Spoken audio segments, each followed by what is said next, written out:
خواستم که کمک براتون فیلم برداری کنم از وقتی که من از خانه به طرف کار میرم. اینجا موقعیت نزدیکای میان دالن که حالا نزدیک به میان دالن میشم دیگه.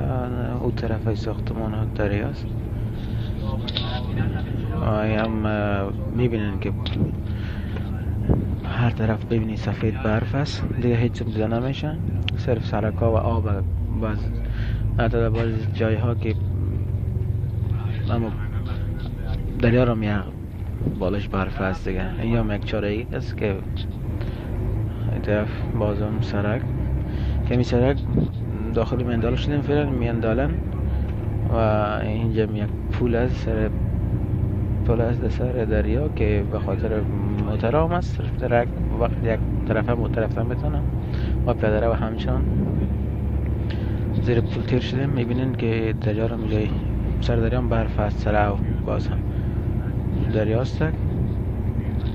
اینجا هم اونم کوه که براتون قبل نشان دادم تو بود طرف کوه دار میخوریم، طرف یک پل دیگه هم هست بونی سیر میشیم. یعنی اینجا همچنان که از سر کار تا سر خانه، یعنی از خانه تا سر کار که میرم 40-45 دقیقه است با اتوبوس.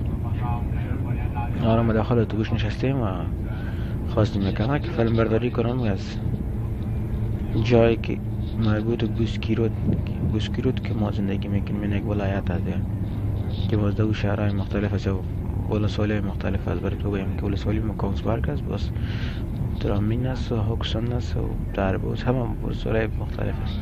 اینجا هم یک چهارراهی که ما از این دور میخوریم به طرف درامین که باز سر پل تیر بشیم. چهارراهی چی که براتون بگویم که چند راهی است، نمیفهم چندین ساله که طرف تیر بیر شده. و اینجا هم ما دار خوردیم به طرف آل سر پل تیر میشیم که اینجا هم میتونم کمتون اینجا ببین هر طرف برف است. زمستان است اینجا برفباری زیاد داره. اینجا هم باز هم دیدن سرک های مختلف دور هر طرف دار خوردن.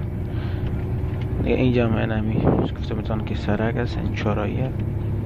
این حال ما فعلا نزدیک پل هستیم، به پل رسیدیم. حالا سر پل عبور میکنیم به طرف چپ او طرف، یعنی هم دریا که میبینیم که دریا رو بیخی کاملا هر طرفش برف است و خب پل عبور کردیم. حالا هم به طرف درامین دور میخوریم. اینجا شاید مرتون نشان بدم یک لوحه هستم، یعنی شاید درامین اگر بتانم که اونم لوحه درامین نوشته باز فکر کنم. و این هم به طرف درامین سر گرفته دیگه عبور کردیم فعلا. اینجا هم یک کوه است که براتون بگویم.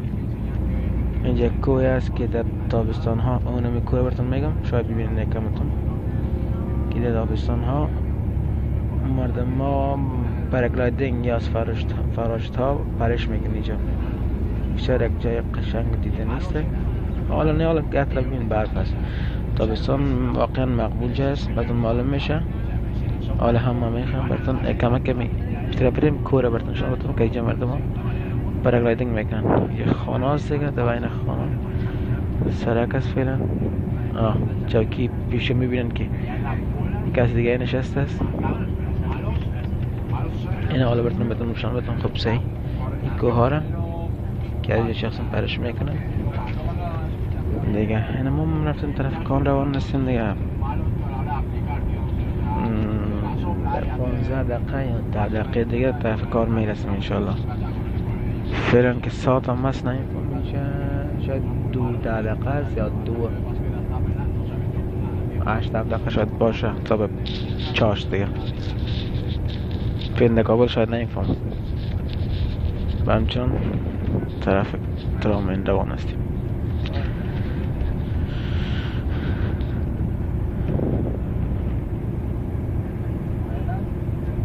هر طرف برف تا 2 ماه آینده دیگه هم برف است. امروز تاریخ 31 جنور است، جنوری.